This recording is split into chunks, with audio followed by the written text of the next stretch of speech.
بسم الله الرحمن الرحيم. هل أتاك حديث الغاشية؟ وجوه يومئذ خاشعة عاملة ناصبة تصلى نارا حامية تسقى من عين آنية ليس لهم طعام إلا من ضريع لا يسمن ولا يغني من جوع وجوه يومئذ ناعمة لسعيها راضية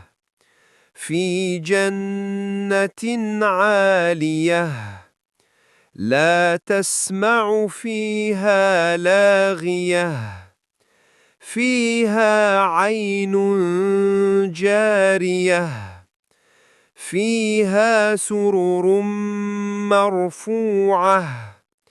وأكواب موضوعة ونمارق مصفوفة وزرابي مبثوثة أفلا ينظرون إلى الإبل كيف خلقت وإلى السماء كيف رفعت وإلى الجبال كيف نصبت وإلى الأرض كيف سطحت فذكر إنما أنت مذكر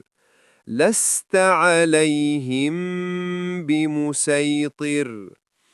إلا من تولى وكفر فيعذبه الله العذاب الأكبر إن إلينا إيابهم